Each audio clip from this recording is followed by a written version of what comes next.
So today I'm going to do a little workout for myself, and all I have aside from the natural surroundings is a couple of rocks that I can work with. So today these are my barbells and dumbbells and kettlebells, because essentially they're just a weight. And if you think of it, there's probably nothing more primal in the world than picking up heavy stuff, because that's something we've been doing for a very long time. We're built for it. So in terms of picking stuff up, I automatically think in the deadlift, which is probably one of the king of exercises, working the whole posterior chain. So deadlifting a rock, you don't use your arms, you use your hips. So my arms are going to stay straight. There's no need to bend the arms. So I'm going to kind of stick my butt out. I'm not going to squat with my knees forward like this. I want to keep my shins fairly vertical. Bring my butt back. I'm going to reach down, get a nice grip on this rock, because this is an odd object. And I'm really going to sit back into this, and I'm just going to use my hips, and I'm going to exhale as I lift up. Come down. I'm going to do this 10 times.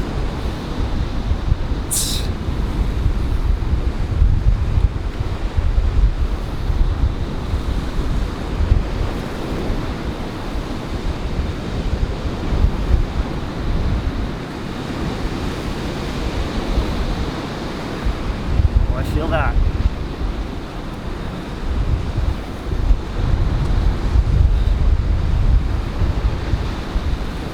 Place it down safely. One of the things I like about training with odd objects is you never really know how much weight you're lifting. This one isn't too heavy, it's very manageable, but I want to be able to do this for a few circuits, so I want to keep it something that's safe and within range. So in terms of pulling exercises, I think of a pull-up or a chin-up, but I can also use a weight. And one of the things I like to do is kind of a bent over row. So again, I'm going to kind of set up in a deadlift position. I'm going to get my butt way back. Here, you really have to make sure your back is flat. So the cue for that is kind of to stick your chest out. You do not want to ever pick anything up like this with a hunched or arched back. Stick your chest out, kind of bring your shoulder back in. So you want to marry the shoulder to the shoulder girdle. So you're going to start by deadlifting this rock safely. Then I'm going to hip hinge a little forward, making sure my back is flat, and I'm going to row the rock into my body.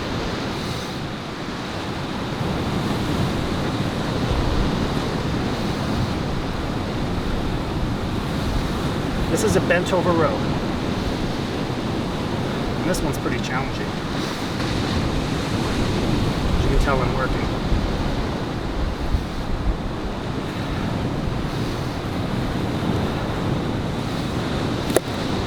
Bent over row traditionally can be a little hard on the back if you're not used to it. So if you find it straining the back, what I recommend is kind of leaning forward and using your elbow as support on your knee like this. You can grab a rock, or this could be a weight, this can be a dumbbell if you do have access to a gym, because this is going to challenge my grip as well. And I'm going to row this towards my hip, not my chest. I'm going to pull back towards my hip. Same motion, same muscle activation, but I'm not feeling any stress whatsoever on the lower back here. So it's a little more isolating in terms of the motion and the muscles. So I would do about 10 per side. Switch to the other side. Again, using these objects really forces you to adapt the grip. I almost have to balance it. Make sure you're not rowing straight up towards your shoulder. Pull back towards your hip and your stomach. It's the lower back muscles we're trying to activate here.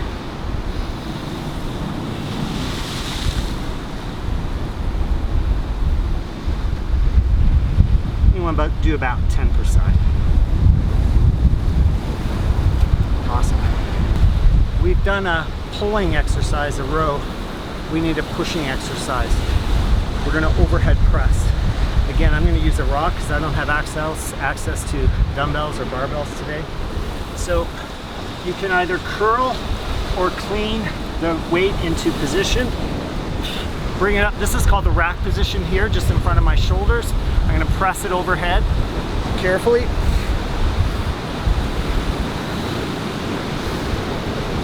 I don't have to look up. And here, I'm not practicing Olympic weightlifting, so I'm less concerned about getting a true lockout at the top than I would be if I was using barbells. With an odd object, it's a little more difficult because of the balance. Again, I have no idea how much weight this is.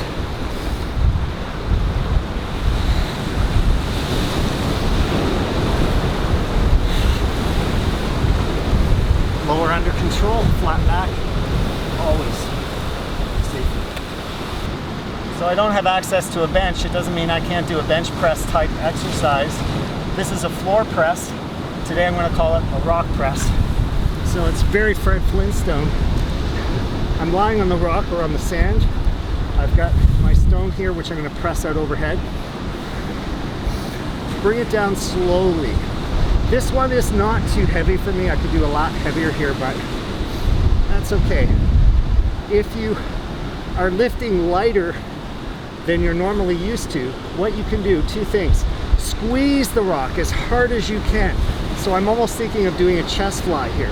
I'm squeezing and I'm going to lower down slowly. And I can make this relatively lightweight for a chest press here. Pretty tough if I squeeze hard enough. I don't need to protract my shoulders all the way. I can keep them protracted, bring it down nice and slowly.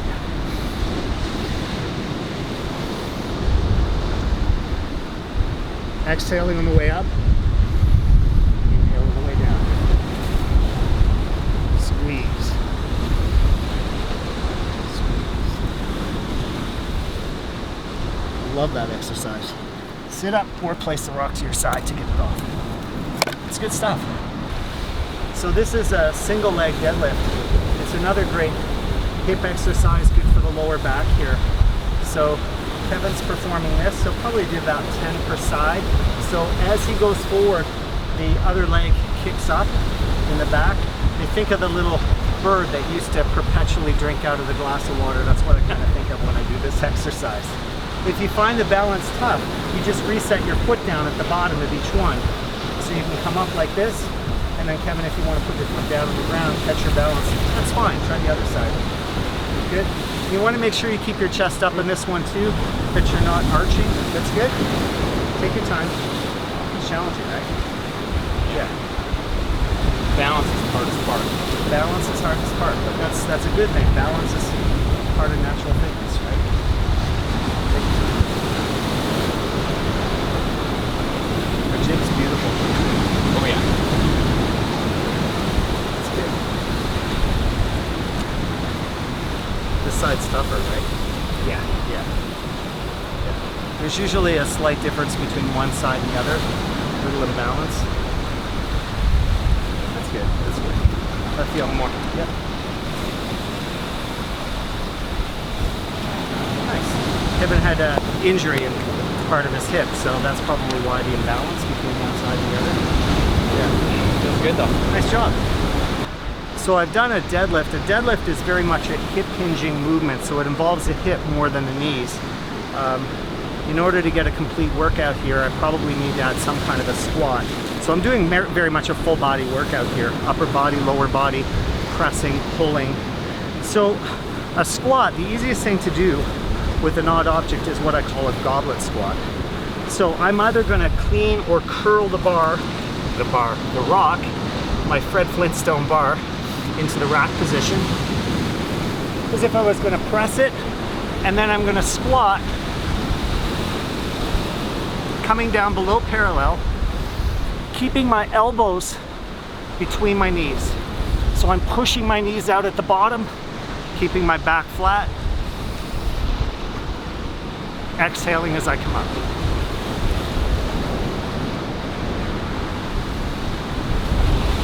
I'll do about 10 of these.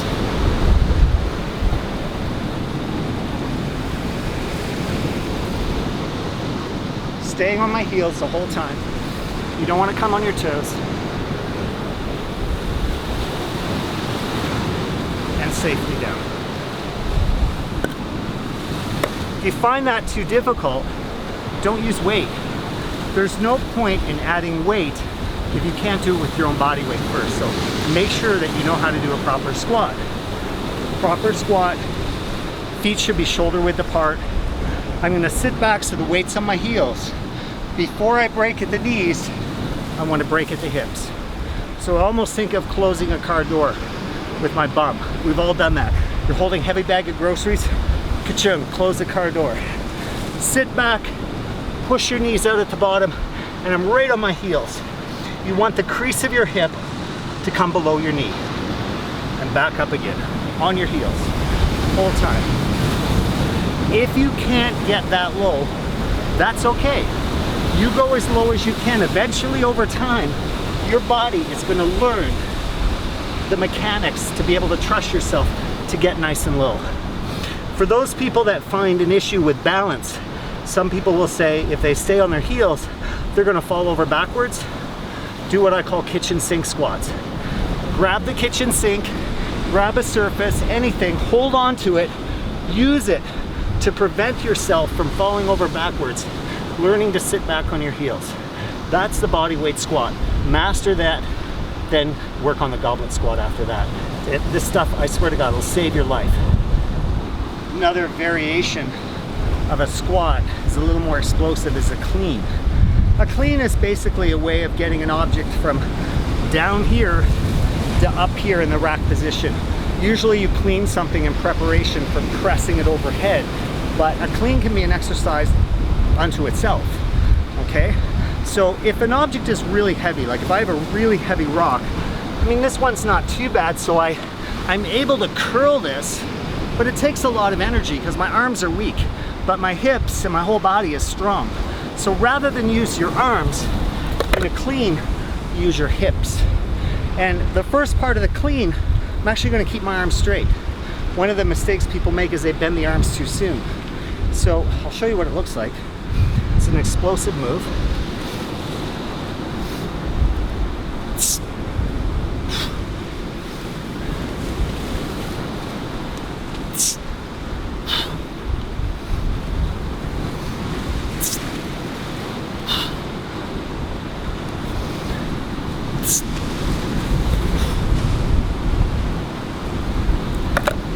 So when I clean, my arms are straight. I'm opening up the hips quite explosively. The weight of the rock wants to still come up because I'm creating vertical momentum. I'm almost trying to jump the rock up. At the top, shrug my shoulders a little bit. Then I'm trying to get under it. I squat, catch it, squat it up, just like we did on the goblet squat. So it's straight arms, jump, land, stand up. I'll show you one more time.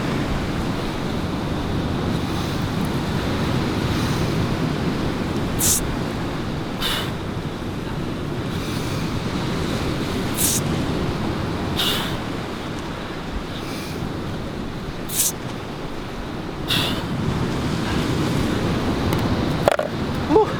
I tell you, 5 or 6 of those, that's challenging. That's it's the nature of the object that I'm using. The grip is challenging, and you'll notice I'm rotating it kind of midair. So I'm picking it up with my grip underneath, but when I finish cleaning it, it actually turns around. The other way. That builds explosiveness and power. If you watch older people, watch the way they move. I mean, I'm conscious of this myself all the time. 57 years old, and I see people not that much older than I am, how they move, how they get up off of the floor, how they get out of a chair. They do it very slowly. Everything's an effort. They're placing their hands on their knees for support. You don't want to be like that. These kind of exercises build the power, explosiveness, and speed that you need to stay young and feel great. This stuff is gold. Give it a try.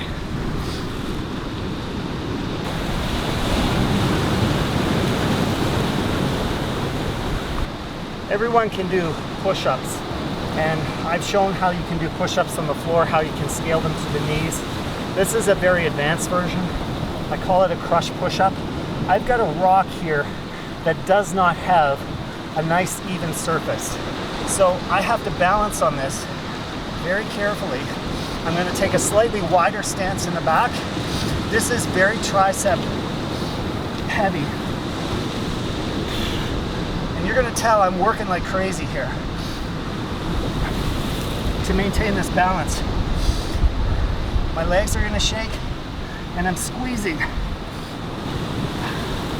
the heck out of this rock.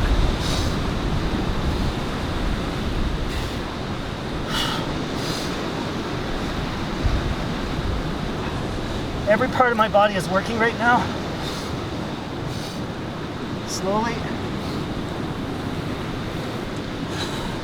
I'm going to stop before I get too fatigued. This one, I'm doing it on the rock here just because it's where I am and I know what I'm doing and I know my limits. If I was starting this off, probably want to do it on sand or grass, something that's a little more forgiving. So if you try this one, be careful. I would start with a rock with a flat surface first. You could still get the squeezing action and then play around with it if you want. Just this one comes with a caution. So I just finished some crush push-ups. Very, not only chest, but those are very tricep centric. Now I'm going to work the biceps. I'm at the beach after all, so I'm not going to make any apologies about working out some beach muscles. I actually think a little bit of hypertrophy. Hypertrophy is what is kind of the scientific name for muscle building or bodybuilding. And people have kind of shunned on that a little bit in favor of movement and natural fitness, but I'm not a believer of throwing anything out of the mix. I want to kind of do it all. And especially as you age, I think that hypertrophy is a good thing because we naturally lose muscle as we get older. So why shouldn't you want to build a little bit of muscle?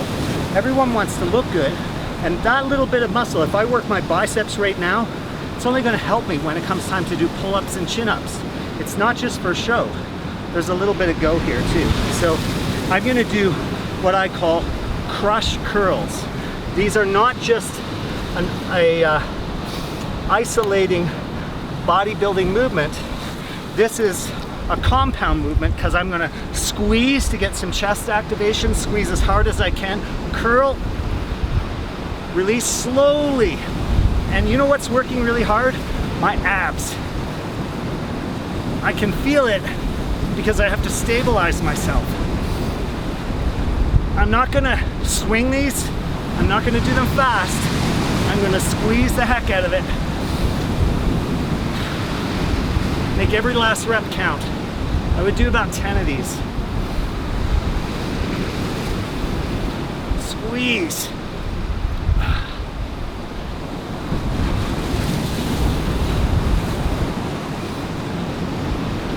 I'm working now. I'm shaking. No dumbbell felt like this. 2 more.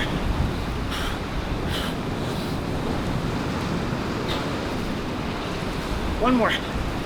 Come on, guys.